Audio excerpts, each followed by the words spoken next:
दोस्तों, हम लोगों ने अपनी पिछली वीडियोस में जाना कि एलआईसी के लीड जनरेटर फॉर्म को अगर आप ऑनलाइन प्लेटफॉर्म पर शेयर करते हैं और आपका कोई ग्राहक उस लिंक पर क्लिक करके नई पॉलिसी के लिए कि अगर उसको नई पॉलिसी लेनी है या नई पॉलिसी समझनी है, इस उद्देश्य से अगर वह फॉर्म को भरता है तो आपका वह ग्राहक इस फॉर्म को कैसे भरेगा, और अगर कोई ग्राहक आपके फॉर्म को भर देता है तो उसकी जानकारी आपको कैसे मिलेगी, यह जानकारी हम अपनी पिछली 2 वीडियोस में ले चुके हैं।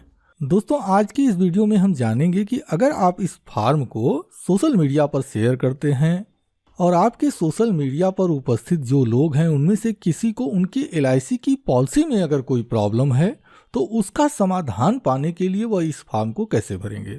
लेकिन इससे पहले कि हम इस जानकारी को शुरू करें, एक महत्वपूर्ण बात मैं आपको बताना चाहता हूं। बहुत सारे अभिकर्ताओं के मन में यह सवाल होता है कि मान लीजिए आपके इस फॉर्म को पॉलिसी सर्विसिंग के लिए अगर कोई भरता है तो इससे आपको क्या बेनिफिट होगा। दोस्तों, जीवन बीमा कारोबार का इतिहास यह बताता है कि जो व्यक्ति पॉलिसी सर्विसिंग को जितना बेहतर तरीके से करता है उसका व्यवसाय धीरे धीरे करके उतना ज़्यादा बेहतर होने लगता है। तो अगर आप अपने एजेंसी के शुरुआती दौर में हैं और अपने व्यवसाय को बेहतर बनाना चाहते हैं तो यह जो तरीका है, यानी कि पॉलिसी सर्विसिंग का जो तरीका है, यह आपके लिए बहुत ज़्यादा उपयोगी साबित हो सकता है, बशर्ते कि आपको इस पर ध्यान देना होगा। दूसरी महत्वपूर्ण बात यह है कि मान लीजिए आपके इस फॉर्म को कोई व्यक्ति पॉलिसी सर्विसिंग के उद्देश्य से भर रहा है, तो मान लीजिए आज की डेट में उसको उसके पॉलिसी में समस्या है और निश्चित रूप से यदि वह आपसे संपर्क करेगा तो आप उसकी समस्या का समाधान कर ही देंगे। लेकिन अगर वह अपना पॉलिसी नंबर आपको दे रहा है तो निश्चित रूप से आपको यह पता होगा कि ग्राहक की वह जो पॉलिसी है कब मैच्योर होगी, उसकी पॉलिसी से एसबी का पेमेंट कब होगा, यानी कि आपको उसके पॉलिसी की सभी जानकारी हो जाएगी।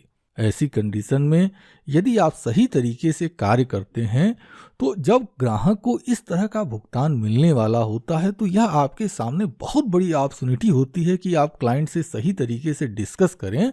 तो यह जो उसको भुगतान मिलने वाला है, इसके जरिए आप एक नई पॉलिसी ग्राहक को बड़े ही आसानी से सेल कर सकते हैं। तो चलिए अब जानते हैं कि अगर कोई ग्राहक आपके इस फॉर्म को पॉलिसी सर्विसिंग के उद्देश्य से भरता है तो वह इस फॉर्म को कैसे भरेगा। अब मैं दूसरा ऑप्शन यह मान लेता हूं कि मुझको मेरे एलआईसी की पॉलिसी में कोई प्रॉब्लम है और मैं अरविंद जी से अब संपर्क करना चाहता हूं। तो अब मैं क्या करूंगा, ठीक इसी तरह से मैं फिर से फॉर्म को भरता हूं। यहाँ लिख दिया रितेश कुमार उपाध्याय। यहाँ मैं डेट ऑफ बर्थ डाल देता हूँ। मैंने डेट ऑफ बर्थ डाल दिया। इसके बाद मैंने अपने पिताजी का नाम डाल दिया। फिर मैंने यहाँ पर मोबाइल नंबर डाल दिया। अल्टरनेट मोबाइल नंबर हम छोड़ देते हैं। यहाँ ईमेल आईडी डाल देते हैं। यहाँ हमने पूरा पता एंट्री कर दिया। भाई क्लाइंट भरेगा तो पूरा पता लिखेगा, हम फिलहाल आराम से आपका समय बचाने के लिए मैं बस लिख दे रहा हूँ। अब चूंकि हमको क्या है, हमारे पॉलिसी में समस्या है और अपने पॉलिसी की समस्या का समाधान पाने के लिए मैं अरविंद से संपर्क करना चाहता हूँ, तो मैं यहाँ सेलेक्ट करूँगा I need help with my existing policy. मैंने इस पर क्लिक कर दिया और अब मैं नेक्स्ट बटन पर क्लिक करता हूँ। अब देखिए है क्या, अब यहाँ पर ऑप्शन आ गया पहला कि पॉलिसी नंबर आप डालिए। तो चलिए मैं यहाँ पॉलिसी नंबर डाल देता हूँ।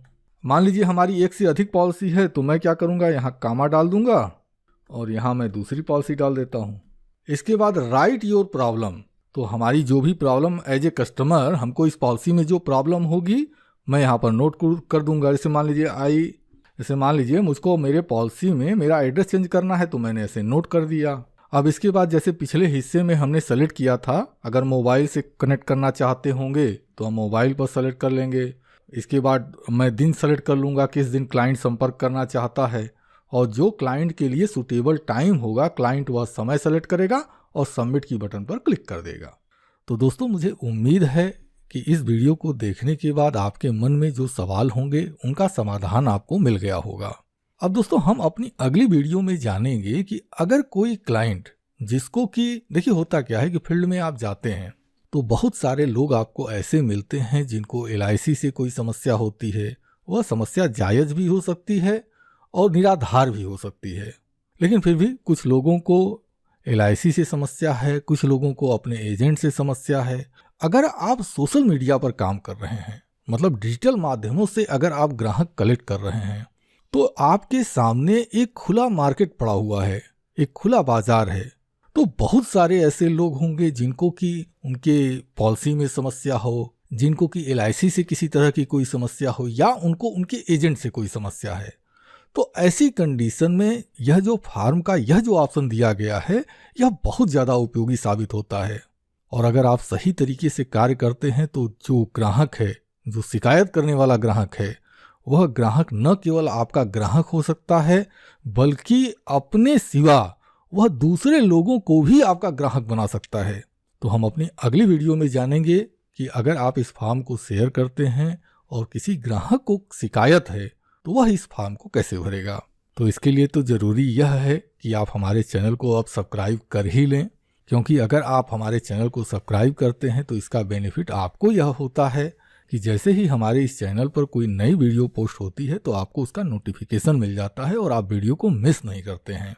और यदि आपने पहले ही हमारे चैनल को सब्सक्राइब कर लिया है तो मैं आपको दिल से धन्यवाद देना चाहता हूं, क्योंकि इससे आपको तो बेनिफिट है ही है, लेकिन इसकी वजह से हमें भी लाभ होता है।